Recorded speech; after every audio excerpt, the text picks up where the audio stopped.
welcome in. It is a new week. It is a new day, and it is a day that we have seen regular season WNBA basketball. So it is absolutely a terrific day. This is the Her Hoop Stats podcast. I'm Jamie Steyer Johnson, and I am joined today by Richard Cohen. And Richard, man, it was a very fun first weekend for sure. A lot of teams in action. We got to see a lot of kind of different players, people put into different situations. I'm super excited to kind of dive into all of this with you. But as we have unfortunately kind of come to expect, a little bit of controversy in weekend one. And so it feels like something that we have to mention at the very least. And of course, I'm referring to the horrific, the terrifying foul from Caitlin Clark to Angel Reese. And I say that sarcastically, not to diminish the reaction, but just in that I'm so sick of it being a talking point, and this dates back to last season. So I try not to wade as much into this discourse, but we were talking about this over the weekend, kind of playing on what we were discussing, and you're totally right. It's something we gotta at least mention. So let's hear kind of your take on it. I mean, I'm with you. It's a hard foul. You can argue whether it should have been upgraded or not. If once you'd watched it 50 times, you could see the slight push from Caitlin with the left arm. Mm-hmm. You could see why the refs came up with the reason to escalate it to the flagrant foul. The double flagrant seemed harsh on Boston. Sorry, the double technical seemed harsh on Boston. But ultimately, it's a play in a basketball game.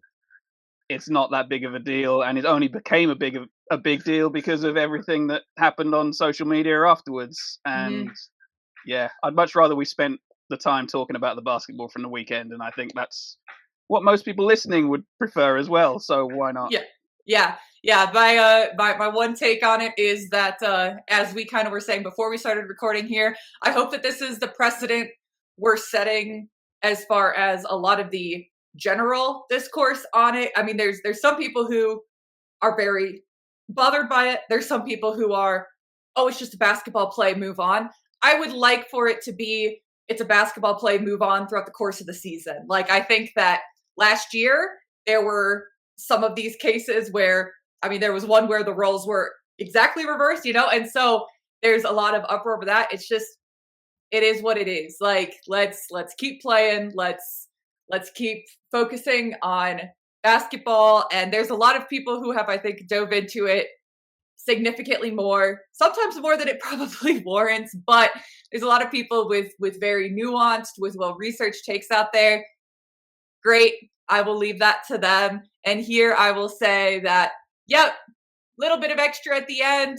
And as you said, I do think that the offsetting technicals and getting Aaliyah thrown in there was a little bit over the top for sure. But I think we saw that throughout the course of opening weekend, where there was a little bit of a focus on, first of all, player freedom of movement. Definitely things were called a little bit tighter than we saw, I think, by the end of the season last year. And then also being aware of kind of some of the situations at play. There's definitely some reputations in play. Not in this game. I'm thinking of, Marina Mabry getting in and getting a technical foul for not even having a hand on someone, literally like standing in between two people and jawing a little bit, because guess what? Marina Mabry has a little bit of a reputation. So I do definitely think that that's going to be something interesting to keep an eye on. But I certainly appreciate, all right, officials, we're trying to keep it so that things aren't escalating out of control. Hopefully that precedent was set in weekend one.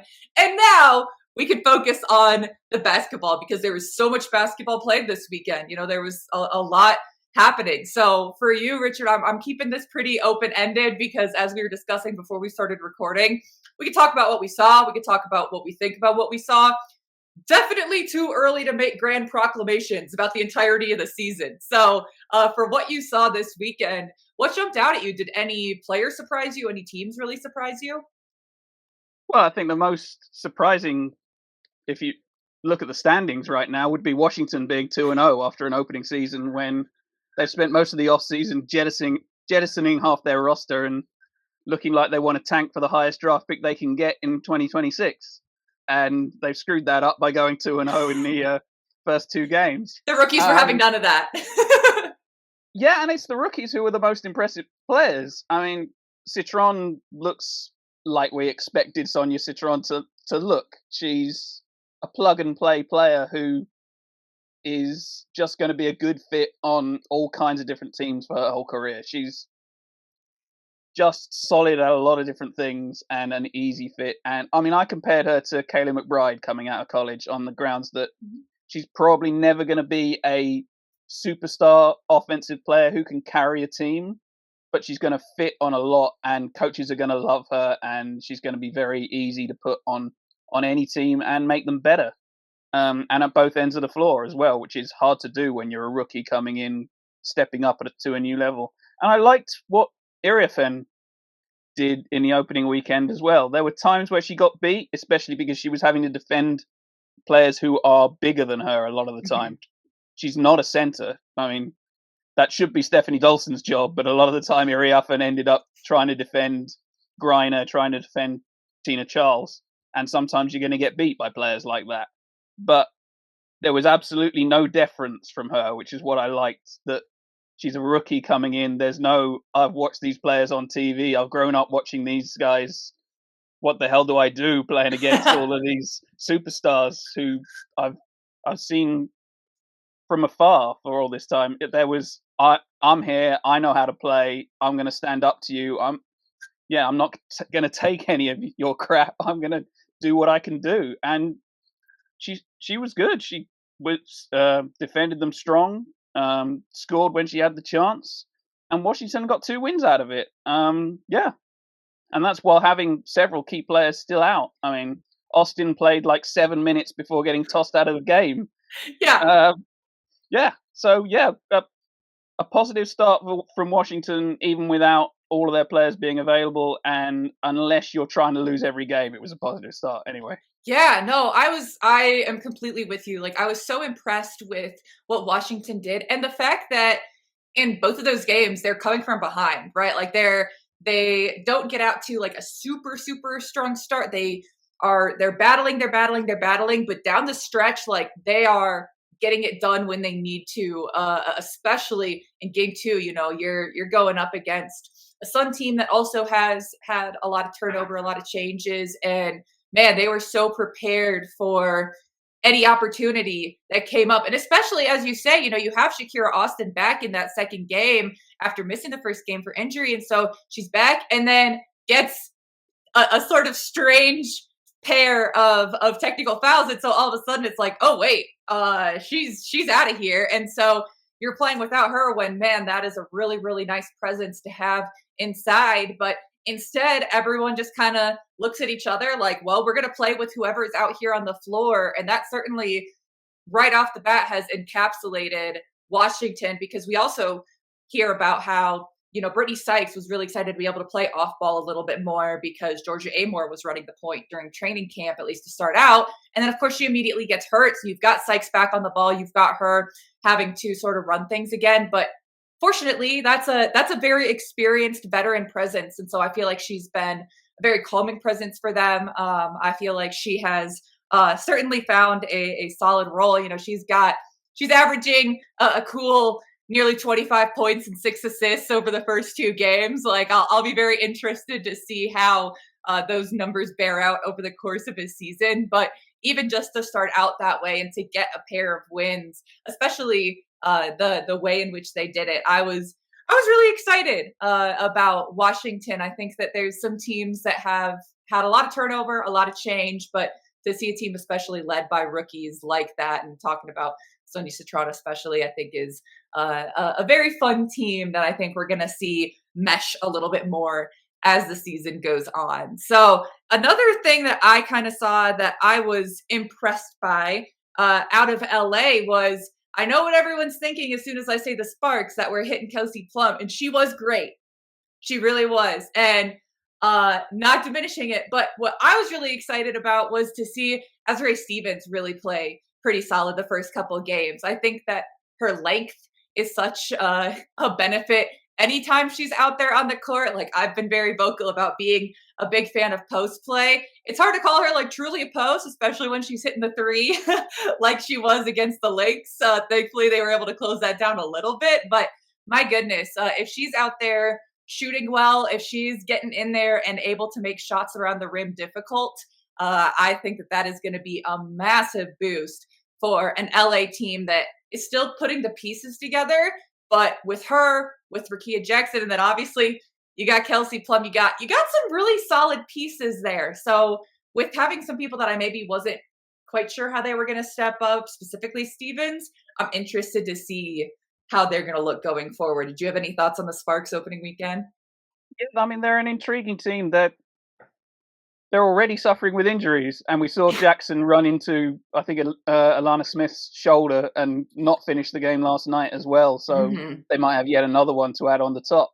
So it's going to, part of it is a case of, can they actually put a full unit on the floor? If Alamon's back and Brink's back, and Ray Burrell's hurt now as well, to add to the depth issues. So if we see a full unit from them, who knows how good they might be. But for now, yeah, I thought Stevens had a good weekend. I wrote the profile on her for our top 50. So she's sort of in my head in terms of what I had to say about her at the time. And I sort of said that we're still intrigued by her potential, even though I think she's like 29 now. And we're still thinking, what can she be if she ever finds the right team and the right setup and actually gets a regular spot in a rotation and can stay healthy for more than like 3 weeks in a row. So yeah, if everything clicks for her, she's an incredibly interesting player. It's why USA Basketball have got her involved in their 3x3 program, because with that length and with outside shooting to throw on top of that, she can be incredibly dangerous in that kind of game as well. So yeah, they're an intriguing team if it all comes together, but if they keep getting injuries, then you worry about another season like the last couple, even though they've turned over some of the pieces and they've got a new head coach in and obviously new front office with Kurt Miller gone as well. So they're interesting. It's early. Everything we're saying today is early. We're prefacing that. No one throw these back at us in 2 months' time when everything's nonsense. Right. This is first reactions. We're not throwing out hot takes, guys. But no, that's the thing when especially you have those early injuries and kind of disruptions to the rotation you've built, the flow you've built, is that sometimes it means that players have the opportunity to jump out a little bit that maybe they wouldn't have if everyone was healthy. And so you wonder, okay, would Stevens be getting this many looks if everyone else was completely healthy? But on the flip side of that, how well can you capitalize on it if you don't start getting people back healthy? And so that's going to be, I think, sort of the key question, the big battle for LA on, okay, are we able to put a team out there? What are we able to get from, if we have to go deeper on our bench than we were maybe anticipating, than we were maybe hoping? I mean, they're getting to the point where they're on the precipice of being able to sign hardship contracts before too awful long if they do lose Rickea Jackson for any extended period of time. And so that can sometimes boost you because it gives you the potential to bring someone in. But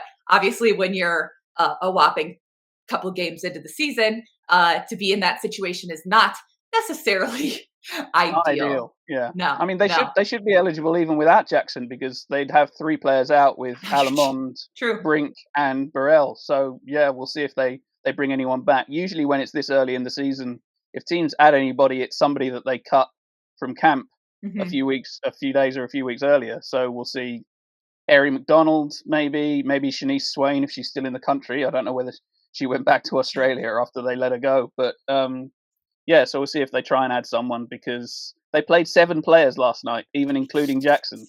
Yeah. So, yeah, that's getting thin already.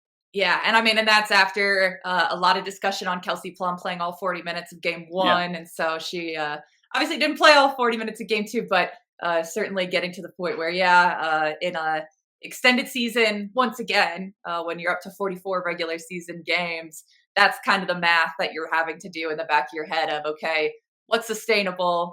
What is going to be best for us in the short term as far as being competitive in games, but also we have a long season of this ahead of us. So how do we prepare for that? And some of that too is with the younger pieces coming in and things like that. Hopefully they can build up their minutes. But definitely tough when you have some pieces that look really, really great. And you have Rakia Jackson out there playing well and looking like she's kind of settling into a rhythm. And then you're just crossing your fingers, hoping that it's not too serious and that she's back on the court soon.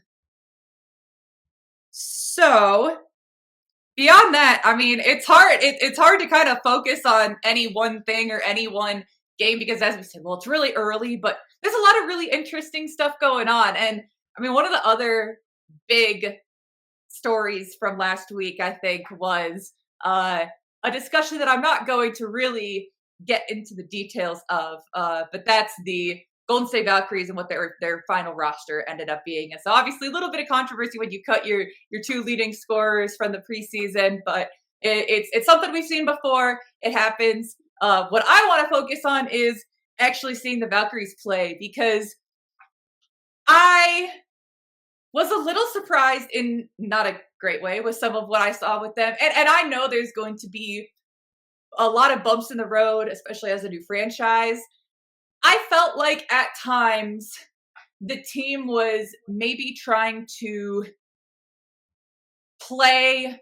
They were playing really hard. They played with a lot of energy. They were, really trying to push things. They were trying to stay, I think, really active. But it almost felt like it was to a fault at times where you're trying to make passes that don't really seem there. There were several times against LA where I felt like they were trying to thread a needle on a backdoor cut, and that needle was blocked by 3 different defenders. Like, I lost the metaphor there, but there's thoughts that are there, but it's not there in practice out there on the court. And so I like the effort. I like what we're seeing as far as how hard they're playing, but I think that I was kind of expecting a little bit more, I don't know, maybe patience at times when you have some of the veteran pieces that they do have. And I'm wondering if it comes back to a lot of these players being put into a much more focal role on the offense than they have been before for most of these veterans, where a lot of the time they've been sort of role players or they've been, that additional piece. And now you have, Kayla Thornton, Tiffany Hayes, you have Monique Billies who are sort of the core of it. And that's not really a situation they've been in before. Do you feel like that might be part of it? Or was it kind of what you were expecting from the Valkyries? Am I the only one who was a little surprised? Yeah, I think that's what you get a lot of the time with expansion teams. Obviously, we've seen that it's been a long time since we've seen that in the WNBA because we haven't had one for 17 years. But I wasn't covering the W then, I have to admit. Yeah, I was, sadly. That's how old I am. So you've got the perspective. Here we go. Yeah, like you say, part of the problem is you're using someone who should be a 4th or 5th option becomes a 1st or 2nd option. Someone who should be maybe 7th or 8th in a rotation on a mid-level team becomes a starter and a 4th or 5th option. So everyone's being asked to do maybe a little bit more than they ought to be asked of if this was a 500 team that had been playing together for a season or two. I mean, obviously they've got the same issues that we've got in Connecticut and Washington and teams where they've had massive turnover. None of these players have played together apart from the couple that are on the same national team as well before either. So most of these players met 2 to 3 weeks ago, so they've got those same issues with chemistry. But I'm not sure if I was all that surprised or if this is kind of just what I'm expecting Golden State to look like for most of the season. They're going to try hard. They're going to compete a lot. They're going to toss up a lot of 3-pointers, and they're probably going to lose a lot of games. Julie Van Loo was, as ever, wildly entertaining, scored some highlight baskets, and I think finished the game with 6 turnovers. This is what you're going to get from Julie Van Loo. And you take the good with the bad. And when she's on a team like Belgium, playing at the sort of the heights of international basketball, they can kind of temper her because they don't ask her to do that much more than she needs to do. When she's on a team like this, where you're putting the ball in her hands and asking her to create half your offense when she's on the floor, you're going to end up with a bunch of turnovers and a bunch of passes that end up in the third row. But yeah, I mean, they're going to entertain the fans. Hopefully, everyone's going to keep coming because the team's new. And then I imagine Golden State are going to go shopping in free agency at the end of the year and hope that like 4 of these players are in town next year when they start the next season. Yeah, 100%. I have to, since you bring up Julie, I have to tell or give the funny little background on her, which is every year I get at least one, well, this year and last year since she's been in the league, I've gotten several DMs from people about her, and it's always, Vonleh played at Iowa State? Because if you look on ESPN's player profiles, they include people's alma mater, right? And so for Julie, she did in fact sign a letter of intent to play at Iowa State. However, at the time, it was not quite as easy to get over and play coming in from overseas. And so you had eligibility stuff. You had to kind of jump through some hoops. Whatever the details were, it never really worked out. But she had signed her letter of intent. And so that's what got input to ESPN's database. And so ever since then, last year as a rookie and then still this year, she's listed in ESPN's database as a Cyclone. And so I'm like, look, I'll claim her. I like her. I really like her. I think she, like you say, she's a super fun player, but it's just one of those little quirks of especially when you come in from overseas. And so then people see it and they're like, Jamie, okay, am I crazy? I don't remember her playing. I called my mom. I'm like, Mom, what's the deal here? She's like, yeah, she was really nice. We really liked her, but it just, overseas is overseas. There's weird wrinkles to it, but it's too bad because the team she been on could have really used her. But every time I see that, I hope to have the opportunity to cover one of her games here in the next couple of years so that I can meet her and be like, I would have known you really well. We would have had you over for dinner. We would have hosted you for holidays when you're not wanting to fly back overseas. Oh gosh, it's all very fun. It's all very fun. She's one of these players who was very different a few years back as well. They kind of converted her into a point guard. She used to be, even more than she is now, just a completely conscienceless gunner who just would shoot every single time she touched the ball. And she's become this flashy passer who can run an offense, partly because Julie Alamon keeps getting injured. So this needed to be Vanloo's role, especially at the national team level. She needed to step across.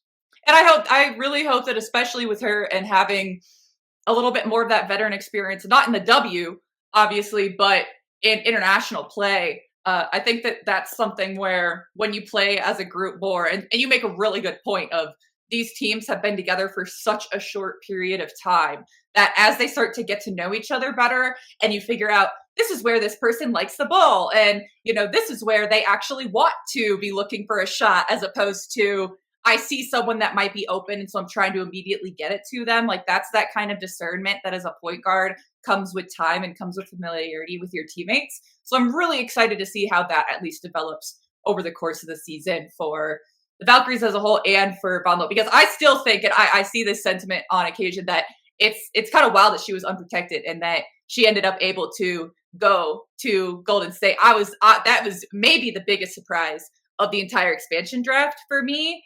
And so I'm hoping to see some good development there across the board, but especially with Julie, because as you say, she's flashy. She has some really great moments. She has some tough ones. She has some kind of head scratchers, but the good is really good. I mean, unfortunately, part of the problem for Golden State is going to be that Eurobasket starts in less than a month. Oh my gosh, that's sneaking up real bad. Half their roster is going to probably be leaving in a few weeks, which is going to disrupt them again. And then it'll come back and you start over with everyone having missed time. So, yeah, it's going to be a complicated season for Golden State. But they've built this roster with so many international players that you have to live with that. Mm-hmm.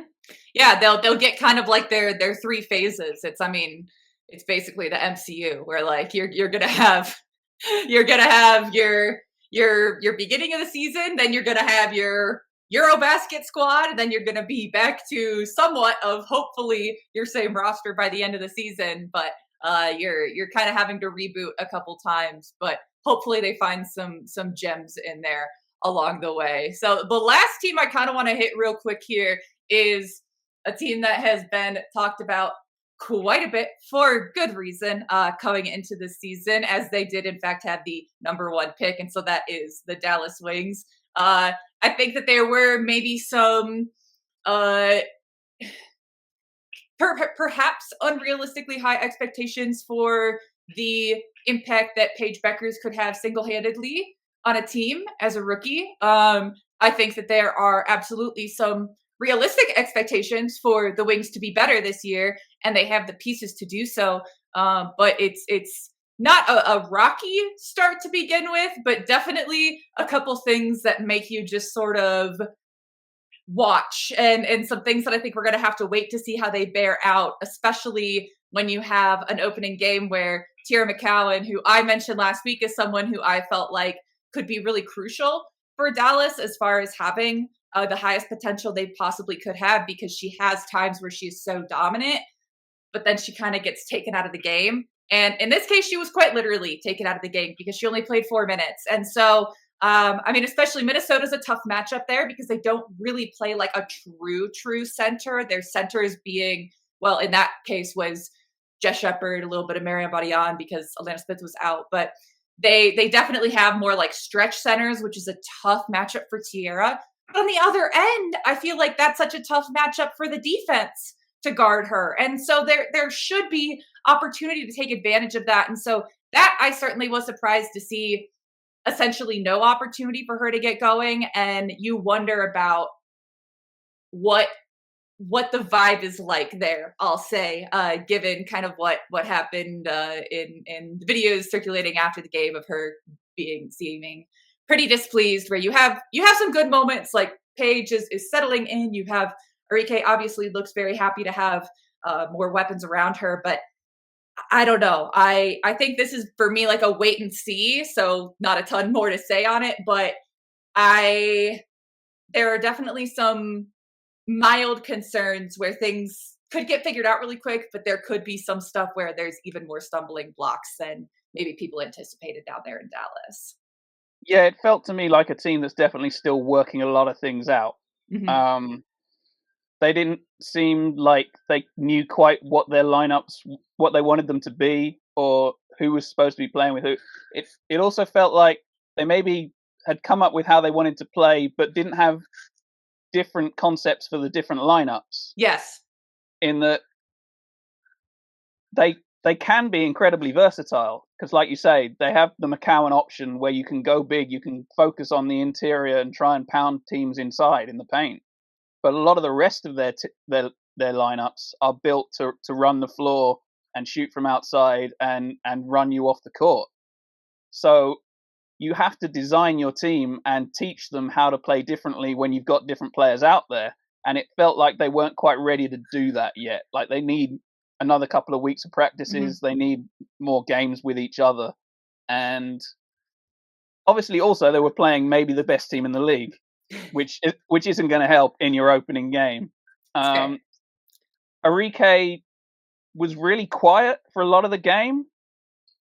Maybe still trying to work out like exactly how she fits on a team that's now been rebuilt and that obviously has Beckers on the ball a lot. So where is she going to find her spots to take over? Where is she going to find her shots within this offense? And sort of where does the focus go? Because if they're going to improve from what they've been in previous years, it needs to be less throwing Arike the ball and getting out of the way, because that hasn't worked. We've seen multiple years if of that was going to work, I think that probably would have worked. So exactly, yeah, we've seen how far that can get them, and it can get you like to the playoffs, but you're probably not going to win a round. You might threaten someone in the first round, and that's about it. They need to evolve into a team where she can be more efficient and can be part of an offense rather than be the offense on her own. And yeah, as you say, Teaira McCowan has been a frustrating player for a lot of years in this league, because when she's on, she can dominate anybody in the league. And then there's the other 50% of the time when she's completely invisible or a significant negative because people go past her. Mm-hmm. And yeah, she's a frustrating piece that may just stay frustrating for her whole career. She's been around a while now and had a lot of different coaches try to figure it out, and none of them have really got there yet. Mm-hmm. This might, and I mean, I watched her. I was there when she was playing for Turkey at Eurobasket a couple of years ago, and you can see it because especially at that level where most of the players who are defending her are slightly lower level defenders than they are in the WNBA. She can absolutely dominate. She was the focus of Turkey's offense. But then when things go wrong, she can get very frustrated, pick up technicals from anywhere, not bother getting back on defense because she thought she was fouled on offense. And yeah, then things start to go bad. Yeah, snowballs a little bit for sure. All right, we've hit a good chunk of the teams, and fortunately, as we've kind of discussed here over the past few episodes of this revamped Her Hoop Stats podcast, will be coming at you daily here this week. So whatever we haven't hit today, we're going to have some of our other groups coming on to discuss other teams, things like that. But in the meantime, Richard, anything that we didn't get to mention, didn't get to discuss today that you want to make sure we throw out there? Oh yeah, the one stupidly pointless, meaningless point I wanted to make was thank you to the New York Liberty for putting WNBA champions on their banner rather than putting world champions, which as a European I find thoroughly annoying because you win a WNBA title, you're not the world champions, whatever the Las Vegas Aces want to claim with their banners. So well done to the Liberty. We're fans of semantics here. There's nothing below. There's nothing that doesn't warrant being mentioned. And yeah, certainly coming from across the pond, that would be I'm sure a good point there. So yes, Liberty, especially when you've got a number of international players on your team, it probably is a little bit easier to remember that. Players who quite like to win a world championships at some point. Right. Yeah. Exactly. They're like, no, I'll take that, but I'm gonna earn it. So let's be real with this. But all right, Rich, well, thank you so much for joining me. Where can people find you? Where can people find your work? Where would you like to be found here until we get you back here on an episode, maybe later in the week, otherwise next week? I mean, the writing comes out on the Her Hoop Stats newsletter. If you want to follow me on social media, most of my stuff in terms of random comments during games is now on Blue Sky, where you take the one off the address that you can see on the screen. But that's the address for Twitter, where if I have anything important to say, it goes on Twitter as well. If there's like rule clarifications or things like that, then, and I'm trying to actually like educate the WNBA populace, then it goes on Twitter as well. Bless you, because man, what an endeavor that is. I'm making my way through the rule book myself because I've read the NCAA rule book several times over now. So I'm trying to make sure that I'm in the correct mind space. And so I dip in and out of rule books and CBAs and things like that. Reading them cover to cover is horrendous enterprise. Yeah. Yeah, the NCAA one is a lot shorter. It's an easier read. But I'll update you when I get through it eventually, hopefully. Let me know. Taking some notes. But we certainly appreciate it. I will tell you that I had a friend in a women's basketball group who replied to you on something, and you gave him a clarification on a question he had, and he was really excited. He's like, I feel like I'm in conversation with a celebrity. Like your efforts are very much appreciated. So I figured, that's nice to hear. Yeah, absolutely. Well, so you can find Richard at Richard Cohen 1 on Twitter, at just Richard Cohen on Blue Sky. You can find me on every social media platform at JSteyz, JSTEYZ. I will be back on Wednesday and Friday of this week with a couple other guests, and Rich will be back here before too awful long. But tune in daily, Her Hoop Stats podcast. We've got a whole bunch of written content coming at you. Make sure you subscribe to our newsletter, and we will be back soon. Thanks for watching and thanks for listening.